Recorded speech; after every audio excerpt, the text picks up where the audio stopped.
Welcome everyone to another episode of Couch Warriors. I'm your host John Lazaron, and as always, joined by my great mate Richard, the bandwagon conductor Letty. Bro, you're supposed to be wearing a maroons jumper with a New South Wales sign that says New South Wales sucks. What happened? I got the sign. New South Wales sucks, but yeah, mate, I haven't been prepared. We was away on the weekend. Um, he put the kids down and then went to the wardrobe to see what I can find, and nothing even resembles a red or a maroon colour. So we have to Yeah. just deal with my very very basic sort of handwritten sign. I don't even know if you can see it there, but yeah, it wasn't a great performance from the boys, and I'm at the stage of my rugby league career where I genuinely believe that New South Wales suck after that performance, because it was yeah, it was, they shouldn't have lost, but kudos to Queensland. They seem to just they often talk about how it's Queensland origin means a lot more to them than to New South Wales, and I Yeah. think that game's a good example of that. Like there's just something in the water in Queensland where they are able to bring out a performance like that. So kudos to them. I'm looking forward to how good's the decider going to be as well.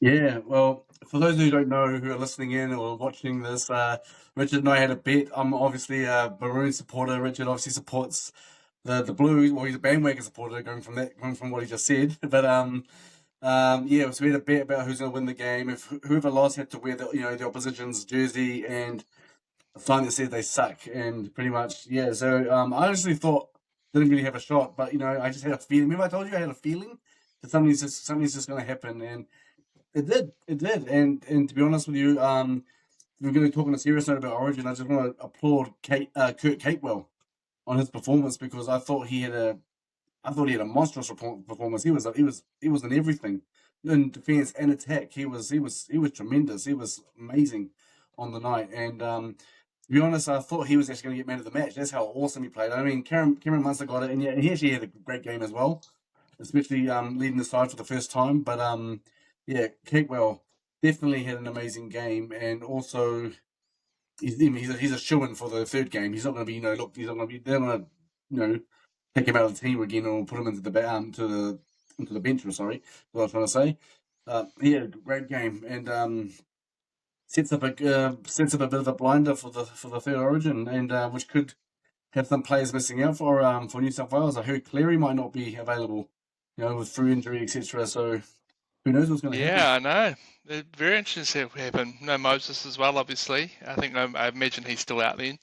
Um, Yeah, I don't know who's the sort of next cab. Obviously, Matt Burton's been in the camp a lot, but so that maybe they'll give it to him and Luai. I did see some talk about Isaiah Katoa from the Dolphins getting a shot. He's obviously been sort of touted as the future of New South Wales halfback. Yeah. So interesting to see what happens, but yeah, I mean, Capewell was great. He really stood out and was definitely one of the best in the park for Queensland. So it's probably my one positive from that. Obviously, there's a lot of talk about his tackling or his lack of tackling. Yeah. I don't know if you saw that stat, but he had about 35. 20. Yeah. Yeah, the most missed tackles by 20 in the comp. But no, he had a great game. Scored a try and was all over the place. But yeah, I mean, you got to admit that Queensland were helped by Ashley Klein as well. I think if someone else should be wearing a Queensland jersey, it should be Ashley Klein, because that first half was. And I'm not debating the fact that there was a lot of penalties there, but there was a few grubby Queensland acts there that weren't penalised. It didn't seem like it. I mean, when it's 8-0, I mean you've got to start asking some questions about, and so, but yeah, I'm not going to make too many excuses, but I will say that, and I Yeah. see he's probably going to get the game 3 as well. So hopefully the momentum's back on New South Wales side, and he'll start penalising Queensland for being grubs as usual. Well, what's an Origin game without a bit of grubbiness, right? And so no, yeah, there was obviously a lopsided penalty count against New South Wales, and it's hard to actually get back into the game when you've got such a big count against you. And if you want another example of that, you look at the Warriors game against Penrith. I'm not saying that the Warriors played well or anything, because they didn't, in my opinion.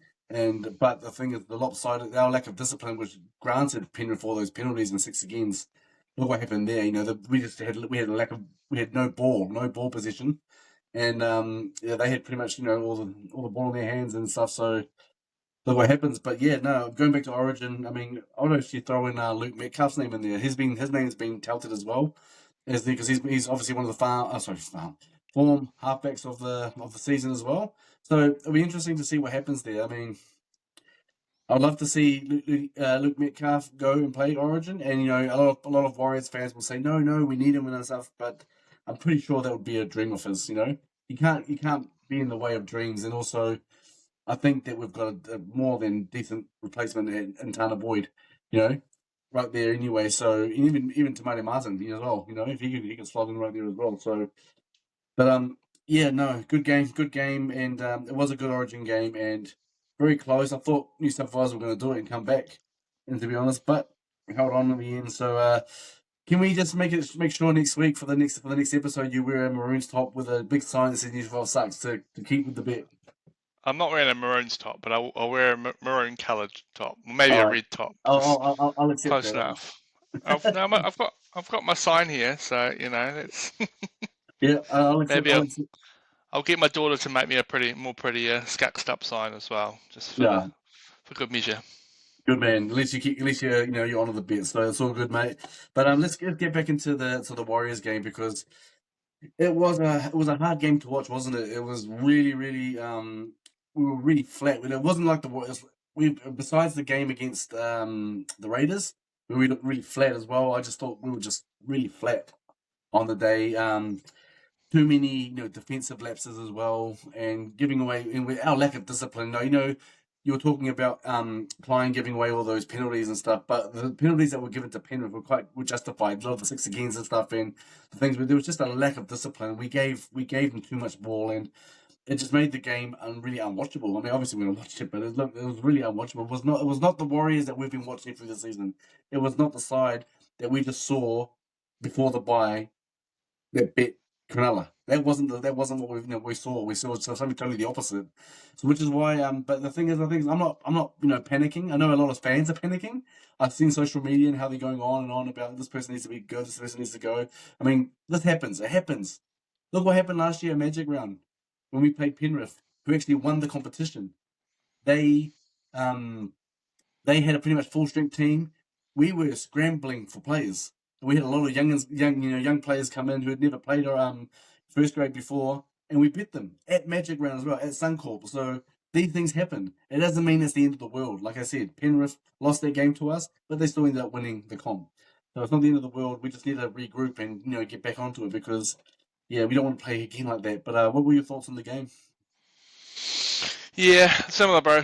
Just we looked really out of sorts on Yeah, both attack and defence. I think we just got played off the park by a Penrith team who just they had nothing to lose and they wanted it more, and sometimes that's how it plays out. yeah, Wasn't a heap of sort of positives. I suppose a couple of positives to point out is that our completion rate was still pretty good, like it was at 79%. So we're sort of keeping that up in that way. But looking at the stats, I think they sort of speak for themselves. Penrith won the all runs to 200 to 151. yeah, Ran about 500 more meters than us. They had 6 line breaks to our 2. So you can't be winning games like that. And you look at the tries that we got. That one that Jackson Ford got, pretty lucky. It wasn't a great kick, and it was knocked on by, I think it was Dane Laurie at the back there. And then Laban got over for that try. But I'm definitely not, saying this person needs to go, this person needs to go. I think we've seen, I think it's probably the worst we've seen since Vegas, I reckon, even in that Melbourne game, there was, yeah, that second half was really, really promising. And in that Raiders game, it was just up against a really good Raiders team. It was a physical game, and we were in it for the whole game, but just weren't quite able to hold on. But yeah, the yeah, fact that we actually ended up losing by we were lucky to lose by 10 points. It should have been 16 or whatever. Moala Graham Tolfer got that sort of late runaway try. But yeah, it was a little bit concerning.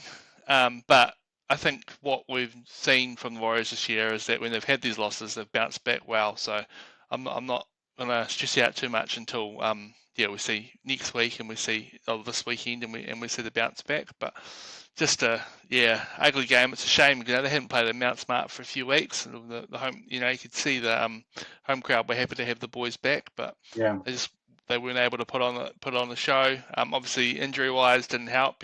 Corey was out pretty early with concussion. Um, Dylan Martinez-Lesniak, when around about half time, he was off for the game, so it meant there was a bit of a reshuffle. yeah, I talked last week about the sort of benefit of having the back on the bench, but it just seemed like they were a little bit confused, and even like it seemed like they were kind of like almost like the players weren't in. Tamari Martin came on, but it wasn't like he was in one position. Like it felt like he was playing wing sometimes and centre sometimes, and I think they just kind of like they were just seemed like at one point they were just mixing it up a little bit and sort of just weren't able to get that cohesion there. It yeah. looked like Metcalf by the sound of things was carrying a little bit of a leg injury as well, so I'm interested to see what happens this week and whether I imagine he'll get named, but whether he'll be fit to play. I haven't sort of, this is just from what we saw and from a few sort of keyboard warriors, you could say, who've said, oh, I've heard this, I've heard that, but yeah, and that's an excuse. But yeah, it was just on attack was the biggest concern for me is that we Yeah. late in the game we had heaps of chances, and we were just putting up some pretty rubbish kicks and sort of just looked like we've seen this year. We've seen very few complete performances, but um, yeah, kudos to Penrith. They wanted it more, and they really took their chances, and yeah, they'd be chuffed with that win. Playing without those big names, that's for sure. Oh yeah, definitely. And too right. I mean, you got to give credit to Penrith in some areas. Like for example, when DWZ was when he got injured, instead of coming off, he still tried to stay on, and they played to his corner, and they just ran around Yeah, him, these sort of things. So they got a try out of it. I'm not blaming DWZ. I'm just saying that they just exploited. They realized that he was not well. He was not, he wasn't 100%. So they exploited that, and that's what good rugby league players do or teams do. So got to give credit to Penrith as well for that. But yeah, no, it was an ugly game, and it was a hard watch. But if I'm going to be honest with you, and this is a bit like you were saying about keyboard warriors saying this and that. I mean, as much as I want to say like it was a bad game, like it's not the end of the world, guys. Come on, I mean this team has been through some ugly games, a couple of ugly games this season already. But look what they've done, and on top of that, so I honestly reckon we will bounce back, and it just depends on who's going to slot and where in positions going through injuries and stuff. So, but you brought up a point um about like I just had a mind blank. That's what I was going to say. But let me go back to something. Let me just go back to something else. So this was the first time that we'd seen the team without because Barnett he played against the Sharks, but he came off injured. This is the first time we've seen him play. No, not the team played without Barnett and without Catewell, two very experienced players and two leaders as well. Do you think they had an impact on the game on the team for this game, or do you think it was just a bad game? yeah, very much so. There's a lot of young guys in the team, and we probably didn't see. They've been sort of rising and rising. I think Laban in particular had a really good game, but the other and Mulgo actually. I think Lika Mm. Halasima had a few forgettable moments, and I feel like he sort of led in the try, and he got out jumped by Sorensen for one of his tries, and then Yeah, he dropped the ball a couple of times in pretty good attacking positions. So maybe if they had just the extra bit of leadership there, could have just helped them, but it just happens sometimes in rugby league. Teams can't be on their game every day, and I'd rather them get it out of their system here, and as opposed to next week. Definitely will be welcome to have Capewell back next week playing against one of his old teams. yeah, Um, Fisher Harris, obviously, played against his. It was cool to see him. After the game, having a few fivers with the boys. Him yeah, and Leota, they obviously got a really good relationship there. So, yeah, um, maybe for him, he may have been a bit I feel like he was a bit quiet, and we didn't kind of see the sort of leadership as strong as we'd seen the last couple of weeks that he's been playing. So, Yeah, um, and then the injuries, and then just it was still like having Moala Graham 12 for there. So there's obviously still a few outside back injuries there. Dallin, even before he went out, he doesn't look great. yeah, And we've talked about this season. He hasn't looked great all season. yeah, But yeah, he had another. I thought he had another half that he played. He let in. There was another. The other try was down his wing, yeah, and he just looks a little bit. He just looks completely lost on defence, and yeah, still gets a few meters. I think he only ran for about 50 meters in the. And like last year, last couple of years, he's been running for a couple hundred meters a game. He's lucky to get 80, 90 this year. So yeah, I can't really pin down what it was, but it was just a really flat performance. And yeah, it's sort of that that feeling we're used to as Warriors supporters over the years, but not really this season. Like they've been so good. yeah. So I'm taking it as as a one off, and I'm not as I said before, I'm not gonna react too crazily, and I'll be happy to see Capewell back this weekend. Yeah, nice. Yeah, I just remembered what I was actually going to say now. That you mentioned, with Tamara Martin coming on and playing like just sort of mixing in where he was positioned on the field like wing sometimes. I honestly thought that yes, I understand 2 players down, you have to reshuffle and you're going to have to scramble a little bit. But I would have thought the most logical thing to do, or more sensible thing, or wise thing to do would have been to send Tamara Martin back into fullback where he's Yeah, played before and he knows the role well. So it's not like he has to figure everything out. He knows what he's doing.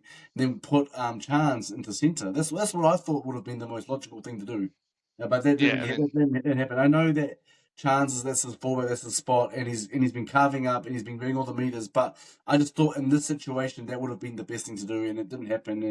And yeah, they ran around our backs, and you were talking about Moala Graham Topol before. I mean, I thought, he came into the side, and obviously because Rocco Berry's still injured, and I thought this was an opportunity for him to shine and to stake his claim. Despite the fact that he's going to Souths next year, to stake his claim to, to be in the side for the rest of the season because Rocco Berry keeps on getting injured. And I don't mean that anything bad against Rocco. I'm just saying that's just the fact. He just keeps on getting injured, and that's a specialty position. But I just thought that I know besides the fact that he scored a try, I didn't think he had the greatest of games. But that was his first game back at first grade, so you gotta be easy on him as well. But I don't think he did enough to to win his spot back. I don't think he did enough to win a spot back. So if someone else was available, like Rocco Berry or even Capewell, and then they brought another forward on, from reserve grade into the forward pack, I think that's what Webster would go that way. Because I don't think his performance warrants him to return to the first grade side. If that makes sense. I think that he'd rather go if he's going to replace someone at centre, he'd probably put Capewell there, and then put one of the put maybe Valmonga into the starting side, and then bring another reserve grader from someone playing for reserve grade into the first grade side. So that's what I think that will happen because I just didn't think he had the greatest game. But yeah, don't want to give him too much slack because it's his first game, in a while in first grade. I just thought it wasn't enough to earn to have the right to retain that spot for now. So yeah.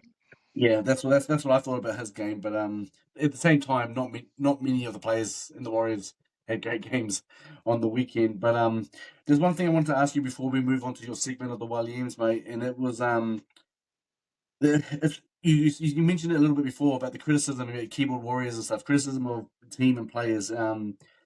What are your thoughts on whether it's fair to be critical of players or a team? If you're a fan, if you're a passionate fan, so we know is it okay to be critical as passionate fans, or is there or is it not okay? You should just be all positive and say nice things, or is there a line you stop at? What are your thoughts on that?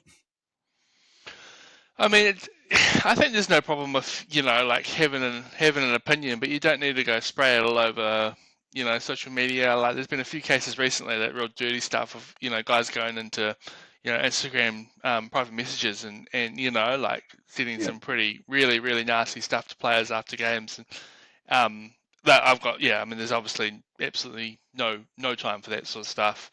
yeah, Even like I think like a bit of healthy discussion's always good, Yeah, and it gets and these guys are they're getting paid. A lot of them are getting paid a lot of money to perform week in week out, and there's a lot of very the Warriors in particular. Most NRL clubs they've got a pretty loyal fan base. Like the Warriors are definitely, I think, probably one of the more loyal fan bases at the moment. yeah, So there's definitely a place for, like a bit of feedback. I'd say more than criticism. But yeah, it just with social media these days, it goes too far, and it just gets nasty. And you got to remember that these guys have got families and yeah, young families and their families that will be seeing some of these comments and all that sort of thing. So people just need to kind of have a think before they sort of like would I like my family seeing this if someone was commenting on a public forum about my work.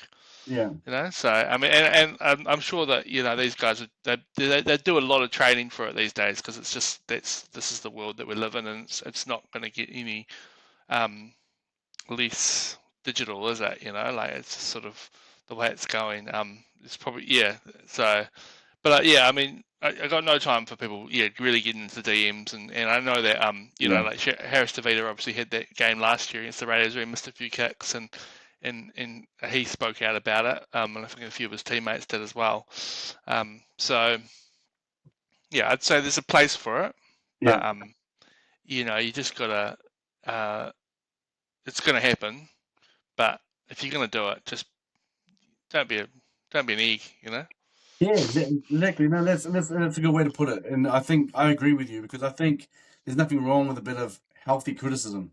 There's a lot, but there's a line. Like for example, I think a lot of Warriors fans cross the line so much. You saw on the game, for example, even on Facebook, people were just saying, "Oh, this play's crap" and stuff, and they're using more worse words than that. They'll say this, and that. And it's like fine. Look. Let me use an example like DWZ. Let me use him as an example because the fact is, he's not having the greatest season. I know he's been injured and he's just come back. He's had a few games. He's got some pretty good tries as well up in the air, but besides that, he hasn't had the greatest of seasons in terms of his defensive lapses. Lapses have been, right there for everyone to see. So he's still got things to work on, but we know he's a great player. He's just having a bit of a form slump. But the way that people are going at him, so it's just really wrong.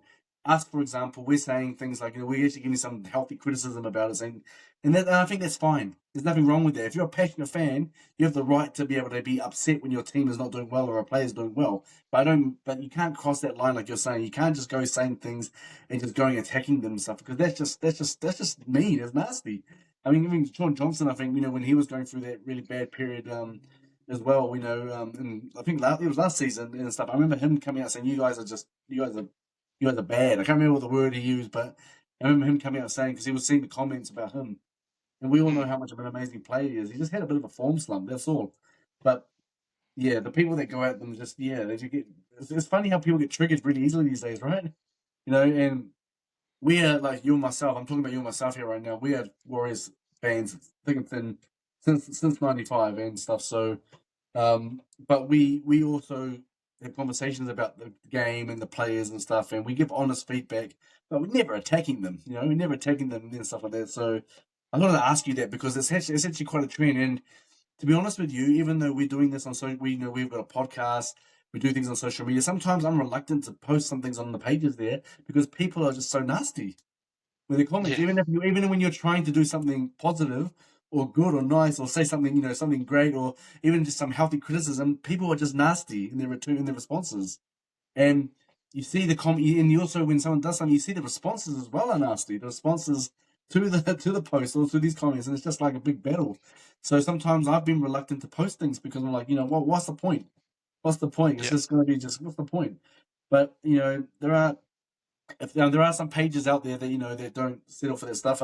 Zane, the Holic, he started a new group. I think it's called the 995 Warrior Holics.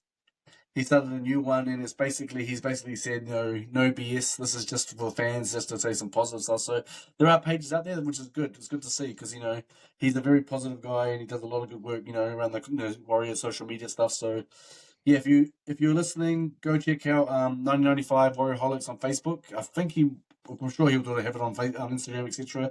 as well. But it's a good page to go to. So just shout out to Zane and all the stuff he's doing. Or shout out to the Holic, sorry, for all the work he's doing. But going back to what I was saying, yeah, I just think that um, you should be able to give healthy feedback, healthy criticism if a player's not playing well, but just don't cross that line. Just don't cross Mm. that line. And if someone gives healthy criticism, don't go and respond with a flippin' nasty comment. Just because they're giving their opinion. If it's a genuine healthy comment, don't go being nasty at them as well. But hey, it's social media, right? So it's not going to change. But I just wanted to ask you that because I'm just seeing more and more of it of late, especially when we lose. Yeah, Yeah. I mean, as I said before, they're a passionate bunch, but nah, you just gotta. And don't get because like when you start going into people's DMs, that's really crossing yeah, the line. And yeah, and shout out to players when they actually just like take screenshots of that and put it back on the people doing it. Yeah, yeah, genuinely young men, unfortunately. So yeah, but I mean I've worked in social media and stuff, and it's just yeah, kind of yeah, like every time I'd be thinking about posting something about is it worth doing this? We're going to get roasted for this and stuff. So, yeah, just be nice, people. yeah, yeah. No, the, you're the, absolutely right. the world's not in a great place at the moment. So it's anytime we can be nice to each other, it really helps. Yeah, no, too right, too right. And I think what your words are, you had some very wise words there. And so everyone who's been listening, make sure you take on Richard's words because they're very, very, very, very true. We're in a bad place in the world at the moment. So a little bit of niceness or happy, a little bit of nice gestures goes a long way for anyone. But anyway, let's get back into the footy, mate. Should we move into the Wally M's? Your segment, mate. You want to kick us off with that? Yeah, sure thing, man. Yep. So obviously it wasn't the greatest performance, but there's always, as we're talking about just now, there's always some positivity. There's always some light at the end of the tunnel. Yeah, So we've got our Wally M's, our equivalent of the Jelly M's, but just for Warriors games. We yeah, give out our 3-2-1 points for the games. Aaron yeah, Clark's currently leading with Lika Halasima and Luke Metcalf following up from behind. yeah, Um, I'll go first. So I yeah, gave my three points this week to speaking of Aaron Clark, to Aaron yeah, Clark. yeah, Um, just I mean, yeah, it's rinse and repeat from the last few weeks, man. But like, it just Mr. Consistent, just putting up some big numbers: 43 tackles, 131 run meters, 7 tackle breaks. Played 66 minutes, so he's playing. I think he played a little bit more than he usually would with Nua Corey sort of going out early and the way yeah. the rotation ended up. But yeah, it just it blows my mind how good of a signing he's been. I just did not see this coming with losing likes of Fanua Blake and Tohu Harris, the way that he's sort of really put his hand up and really leading that full pack, and love to see it. So he got my 3. My 2 went to Jacob Laban this week actually. With, Oh, nice. obviously given Halasima a lot of praise, and Vamaoga picked up a few points after the Sharks win, but I thought it was one of the better games we've seen from Laban. He obviously scored a try. 12 runs for about 100 metres, played for 72 minutes, so playing some big minutes. Got a rare start as well, and so cool to see that he made the most of that. 38 tackles as well, but he had a few other moments where he was getting close to the line. He was looking, hard to tackle, Yeah, and yeah, I mean his confidence, just like those other two, the 3 of them are just every week just getting better and better. So as we talked about last week, the future is bright. So yeah, he gets my 2 points, and Jackson Ford gets my 1. Another player who just Mr. Consistent every week. Was definitely a Ford based Williams for me this week, with 3 Fords getting it. But yeah, he scored a lucky try, but you got to take your opportunities in the game. right. But brought up about 42 tackles, had about 120 running meters, played some big minutes as well, 65 minutes Yeah, from the bench. Came in earlier than he would have expected with Nua Corey going down. yeah, Um, but just a big thing for him is, previously he's been pretty prone to, an error or two, but he seems to have got that out of his game. yeah, So loved what I saw from him. So he gets my one. So that's my Waleems for the week. Who you got for us, John? Nice, mate.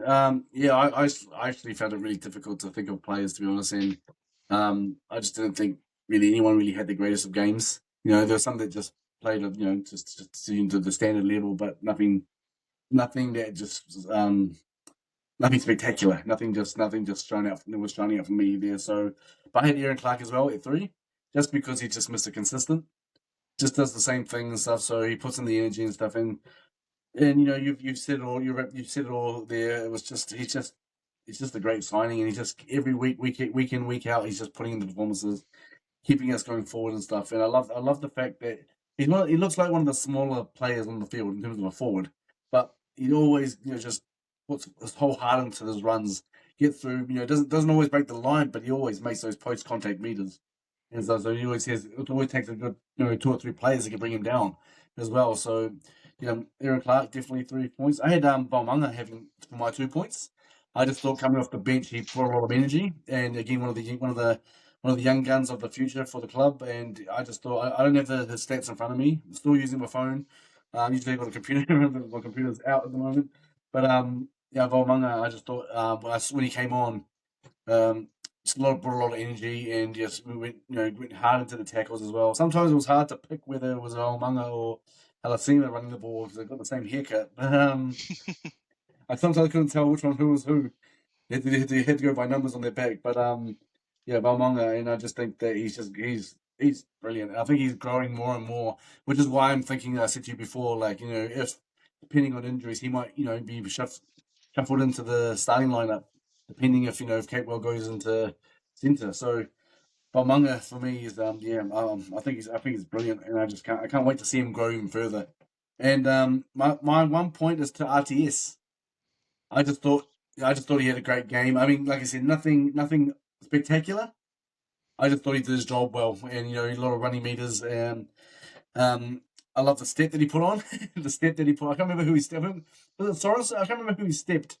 He did this massive step where he did an RTS step that he's done to many players over the years, and it was good to see. But I just thought I'd give RTS that point just because I just thought he did his job well. But in a losing cause. So those are my 3, 2, 1s, mate. Nice, bro. Yeah. So I think Aaron Clark's definitely just pushing forward, and I think he's definitely I think he's in a position now where it'll be hard to chase him down as the unofficial Waleem of 2020, 24, 2025. Yeah. What year are we in? 2025. But hey, Yeah. stranger things have happened. I don't touch wood. Could go down this week with a season-ending injury. So no, I don't want to say that. Cut that out of the podcast. Yeah, no. Oh no. It's this. It was just I'm still thinking like yes, it was a crappy game, but these players they're gonna bounce back. We're talking about how hard it was, but to pick players for the 1 years, but they're gonna bounce back. But question I wanted to ask you another question, and we actually didn't have this on the run sheet, mate. But so this is just putting you on the spot. So there are rumours that the New Zealand Rugby are looking to hire Cameron George, or George Cameron George. I'm getting my names mixed up today. I've done it a couple of times over the last week. I don't know why, but the CEO of the Warriors to go to be the CEO of New Zealand Rugby. Have you heard that news? Have you heard the news? I don't know if I heard that. I knew that Mark Robertson had was standing down, but I hadn't Yeah. heard that they'd put a star on his name. Yeah. No. Apparently they're keen for him to bring what he's done at the Warriors over to New Zealand Rugby. And so yes, one of those. Obviously, you haven't seen the news, but what are your thoughts on that? Because just from the top, just on top of your head, what are your thoughts on that? Because New Zealand Rugby are in a bit of a tricky place. You know what I mean? They've got this awesome brand called the All Blacks, who are a global brand, and domestically, the competition was a lot better this year, but it hasn't been still the greatest numbers on stadium attendance, etc. hasn't been the greatest still. Having worked in rugby myself, I've seen inside how in terms of the corporate area. I'm talking about the corporate area, not the players area. I'm talking about the corporate area where it can be pretty messy. It's quite messy. So they're looking for getting someone like him who's actually got a club who have taken New Zealand by storm, especially in 2023. But that bandwagon is still going flying high, and they're selling out games. They've got good entertainment at games. They just know what they're doing, so they want what he's bringing to the Wars over to New Zealand rugby. Are you surprised? And what are your thoughts? I'm not surprised. Yeah, It makes a lot of sense. I think that the problem with rugby union is the problem with the rugby union and the lack of popularity is just that it's a higher than just New Zealand rugby problem. yeah, Like I think it's a world rugby problem. It's no one knows the rule. I watch the game now, and I'm just sort of like, what is that penalty for? Like all the stoppages in play. So I think as a product, rugby's just not as appealing as NRL. I mean, and it could be probably likely a very biased opinion from me, but yeah, I mean, yeah. Why would you not, if you're New Zealand rugby, at least sort of say that you're interested? Because you watch a Super Rugby game on a Friday night, and then in a NRL game on at Mount Smart Stadium at the same time, and the atmosphere couldn't be further from the truth. Even I showed my old man some tickets to the Anzac Day game down in Christchurch against the Knights, yeah, and he commented like, he's like, oh, just the atmosphere was just so much better than any All Blacks game. Like they can hardly even sell out All Blacks games these days. yeah, So it's just yeah, and as I said, I think it's more of a world rugby problem. As far as New Zealand rugby, like I think, in saying that, like look at Europe and all that, I think there's a lot of teams over there that in some of those leagues over there that sell out stadiums or yeah, close to. So maybe I mean our winters don't help. They're pretty cold. It's just easier to just sit at home and watch the game on telly. But it seems to be with the Warriors games that they're the hottest tickets in town. So. yeah. Well, Best of luck to them. yeah, well, there's no Sunday games for rugby. It's just all on Friday or Saturday. And also, we're going back to what you said about the European rugby scene is that they're club based. They're not like, even though they're not franchise based, even though technically now they're calling themselves clubs, the Super Rugby clubs. We all know it's like a regional sort of franchise type thing. And with clubs, when you play clubs like the NRL have, there's always that rivalry sort of thing. And so I think that's why it's more popular. And rugby over there is like, well, starting to get way popular and selling out. You see the crowds there; they're passionate stuff. It's just like a football game over there. So Mm. so yeah, I think that's where it is. But let me quickly ask you this, just quickly. If you were the CEO of the Warriors, you've got all the success. You're seeing your team playing well. The marketing's going well. You're selling out jerseys all the time. Blah blah blah blah blah. The money's coming in and stuff, and just say New Zealand Rugby offer you a contract that's like $1 million more than you're earning, what do you do? Do you want to stay? You stay at the Wires at a successful, a successful club, or do you go to New Zealand Rugby and try and fix it? What would you do? Would you prefer the challenge of trying to fix something as big as well?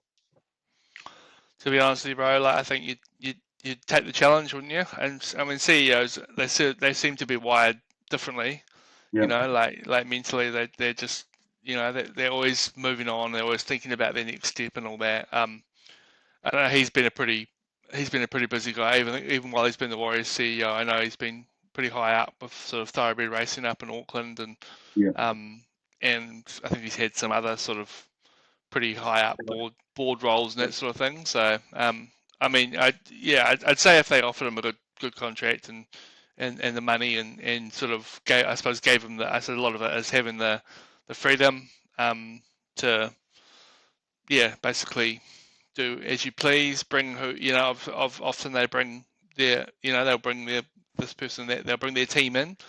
yeah, So um, I wouldn't be surprised if they gave him a good deal if he did it, but it'd be a real loss for the Warriors, and hopefully he doesn't bring the whole team across because commercially the Warriors are in a good place, yeah, and it's sort of rolled into the on-field performances with two of the last 3 years being two of our best seasons in the club's history, really. yeah, yeah. Yeah. don't want to talk Good too call. early now this year, but I imagine we'll keep it up and hopefully make at least the top four. Yep. Touch wood. Yep, fair enough. Awesome. Okay, look, before quickly getting into, we're about to get into the Broncos game that's coming up this Saturday. I think it's a Saturday game again. Pretty sure it's a Saturday game again.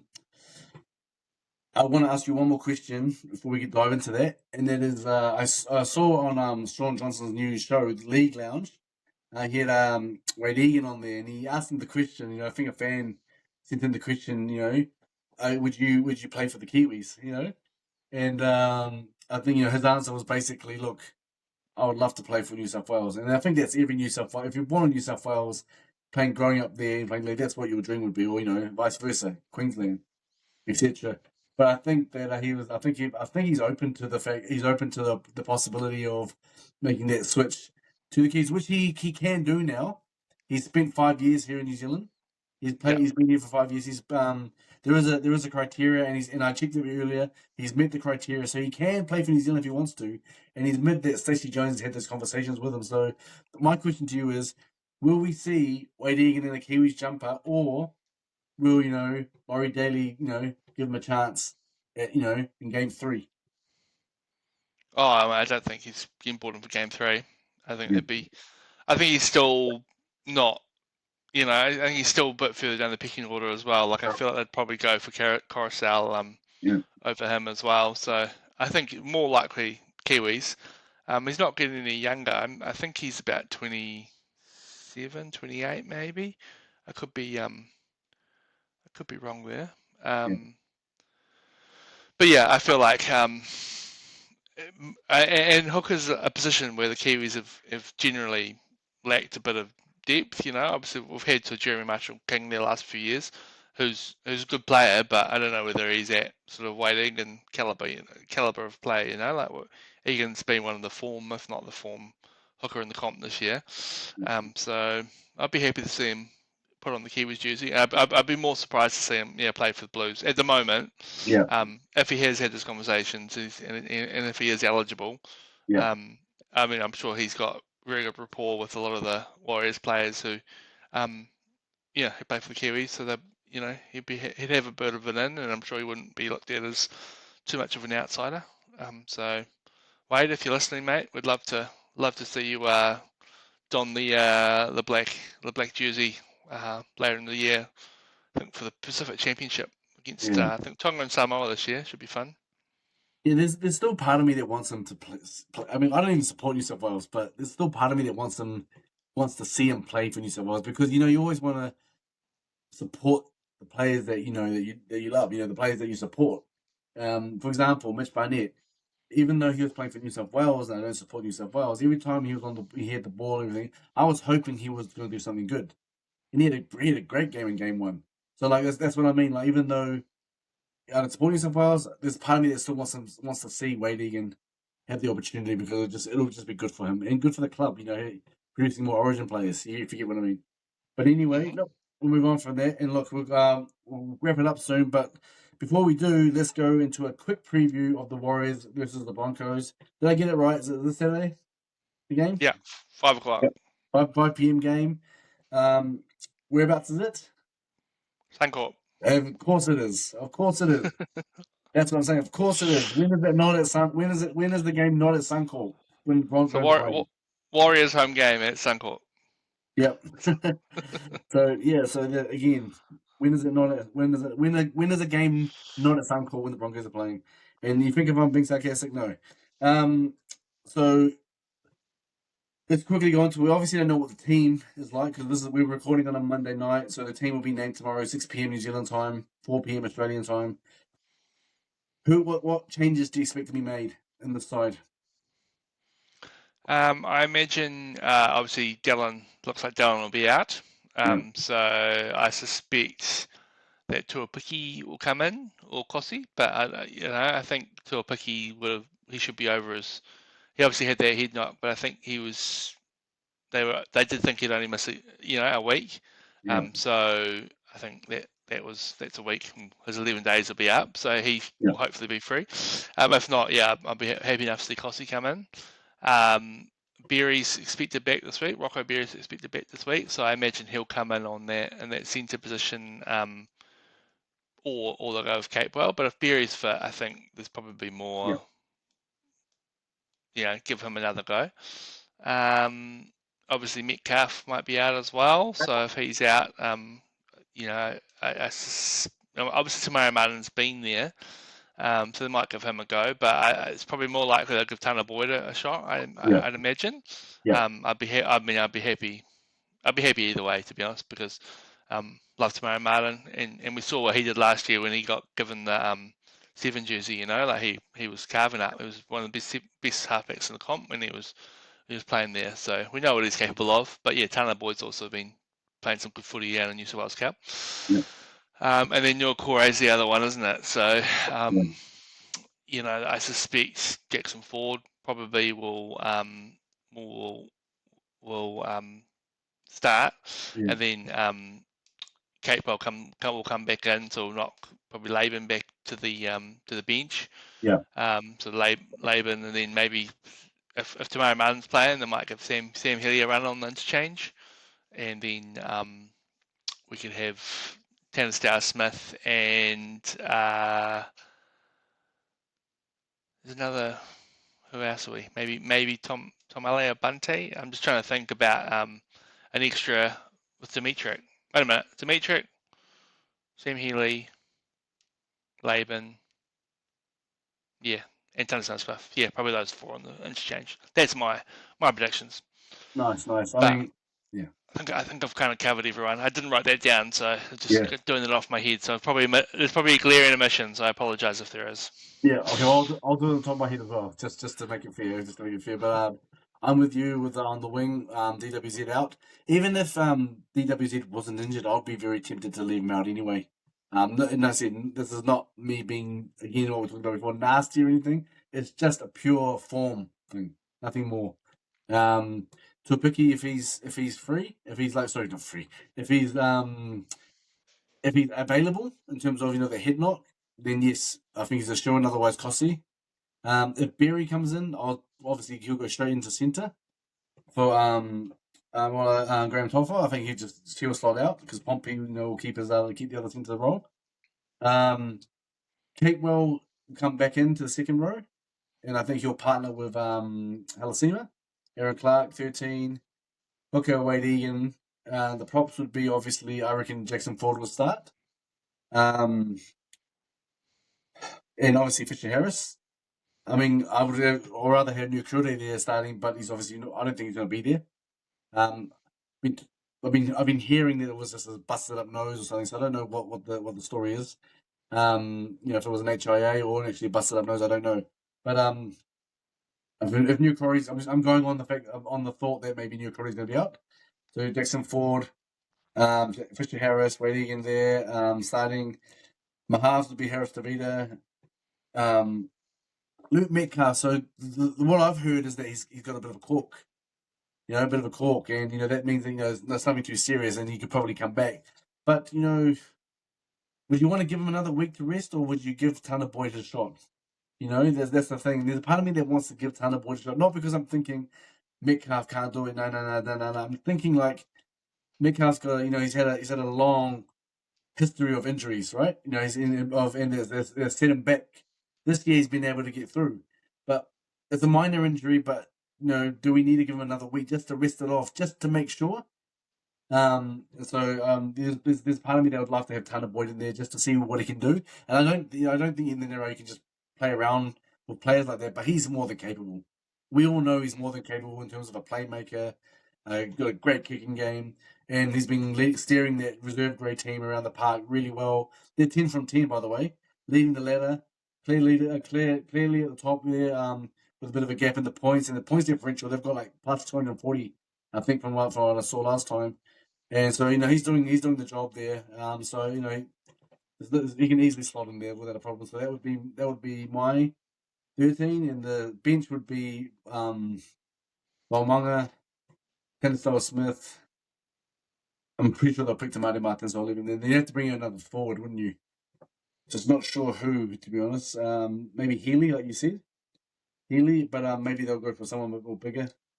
I just don't know who you pick from reserve grade, who you do that, because there's a few there. I don't know. Oh, sorry, I missed out Jacob Laban. Yeah, I I was missed gonna out say. Laban. Yeah. I was I gonna say. missed out I Laban, think you didn't I? missed out one of the young boys. Yeah, Laban. So Laban onto the bench. Sorry. Yeah. So Yeah, there's the one. Yeah. Sorry. I was doing what you did. I did it just from the top of my head. So that would be my 17. That would be my 17. But let's just give just a minute or two just to talk about the game itself. Broncos won their game over the weekend. Um, I didn't watch the game, so I don't know whether they played well or not, or if the opposition was just crap. I don't know. Um, but they played very well in the second half. okay, all right. So they were down. I think it was 26-12 at half time, and they came back and won. Or maybe that 20, was 22-12 at half time, and they came back and won 34-28. Um, yeah, so they didn't look great in the first half, but once they put everything together, they started to really gel. Payne Haas was amazing. Reece Walsh had some absolutely beautiful touches. So they definitely show what they're capable of. So yeah, it's hard to sort of know. They're fifth on the ladder now, but they're 6 points behind us on the ladder. yeah, It's hard to know whether they're back or not. But I think this game will be a big test for both teams. Because the Broncos will want to get those consecutive wins and show that yeah, if they can do that, and then the Warriors obviously have been a really good bounce back team. Um, and the Warriors will be well aware of what the sort of the strike power that the Broncos have in that back line. It's yeah. yeah, it's shaping to be a really great game, I reckon. Awesome. Nah, fair enough. And I'm still confident that we can get the job done. I actually feel more confident. This is funny. The funny thing, I feel more confident that when the Warriors play away from home, I feel Yeah, more I actually feel more confident in doing the job away from home rather at Mount Smart at the moment. So that's odd because it hasn't been like that in the past. But like whenever they play away from home in Sydney or at Suncorp somewhere else, I just feel more confident. I don't know why, but I just do. I just do. So I still have the confidence the boys are going to bounce back and put on a good show against the Broncos, who haven't been the greatest this season. But you said they're fifth. It shows you how tight the comp is. Penrith haven't had the greatest season at all. They're in sixth place now. So it just shows you, you can't really fall asleep on any team in the competition, right? People can just bounce back really quickly. So yeah, no, well, I'm still predicting a good win for us. Tight yeah. win, but a good win. Yeah, We've got a pretty good recent record against the Broncos as well. I think we've won the last two, maybe even three in a row. So yeah, long may that last. And obviously, good. We've got a good record at Suncorp as well. I think. Well, like recently, obviously winning the last two Magic Round games there. I yeah, think we beat them when we played them last year, but maybe we only played them once last year. yeah. I don't know. I don't have the stats in front of me, but um, yeah, I think we just need to make sure that we shut down Reece Walsh. Don't let Tony Staggs, get his head up Yeah, too much. yeah, Shut down. I mean, Payne Haas, man, he was yesterday. He was just mammoth. I think he ran for. He was on limited minutes because of Origin, but he still ran for 220, 230 meters, something oh, like that. no. Had about 90 post contact meters. Like he was just an absolute menace up the middle. So Yeah, the boys will, it'll be a challenge for some of the young fellas, but with the likes of Fisher Harris there, Jackson Ford there, hopefully Capewell can come in and help sort of tighten that up. Rocco Berry, Rocco Berry being there will probably help as well. He's always, if he plays, he's always adds a lot defensively as well. So nice. Well, as it look, was. we haven't seen the teams yet, so we'll leave it at that for now. We'll just leave it at that for now. We've given our lineups, we've given our our thoughts around the game, just brief thoughts around the game. But let's just go into tips, and then we'll wrap things up, and then we'll look forward to the Saturday game. Where I believe the boys are going to win. But you want to take us through the tips, mate? Yo, yeah, man. Thursday night, first game, Panthers versus Bulldogs. Panthers obviously coming off a good win against the Wars, and we'll expect to have their Origin players back. Bulldogs coming off a bye. Can the Panthers pull off an upset against the tournament leaders? I'm actually going to give it to the Panthers just because while teams are great, when it's good to have a rest. Sometimes it's a momentum. Sometimes it can be a momentum killer sometimes, and we saw that with our own side. So I'm actually going to give it to the Penrith. The only other thing is that depending if they're against the Warriors with without their origin stars, could this be? I mean, you would think that them coming in would actually make them better, but maybe it's not because most of the season they've played bad with them there. So, but I'm going to give it to the Panthers. Yeah, I'm going to give it to the Panthers and make it easier for us to get close to that. And keep us in that top four more easier. Yeah. I'll go the Bulldogs just to mix it up. All right. Have belief in the top dogs. Yeah. Seagulls, Tigers up next. I like the Tigers away from home here. I think they were pretty hard done by against, not hard done by, but they looked really good against Raiders. So happy to back them Yep. against the Seagulls team being unconvincing. Yeah. Same with me. Then we've got Knights Raiders up. I think we know how that one's going. Yep. I wish it wasn't. I wish the Rays weren't playing them, but yep. I suspect you're not backing the Knights. No. Broncos Wars. Do you still think the Wars can do it over in Suncorp? Yep. Definitely. Yeah, I'm with the Wars. Yeah. Dragons Eels up next. Game of the round, some would say. Yeah. Yeah. Yeah. I liked myself from the Eels without Moses and Brown yesterday, so I'll go with the Eels. I was just going to say the Eels too. They I was surprised they won, but they did it. So yeah, Eels for me. Dolphins Rabbits. Dolphins coming off a loss to the Knights, and the Rabbits coming off a heartbreaking loss to the Storm and Golden Point.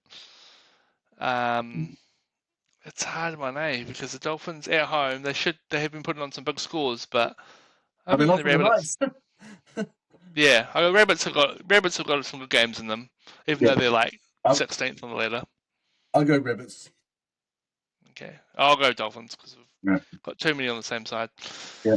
Storm Sharks up next. Sharks beat them a few weeks ago, but have been sliding down since then. Yeah, Storm. Yeah, Storm at home in an afternoon game as well. Yeah. Hard to back against. And Titans Cowboys, two out of form Queensland teams to finish it off. I can't back the Cowboys at the moment, so I'm going to go Titans. Well, I was going to say Titans as well, but I'll go Cowboys just to be different. Right. Nice, bro. That's it for another round of tips. All right, John and Richard. Yeah.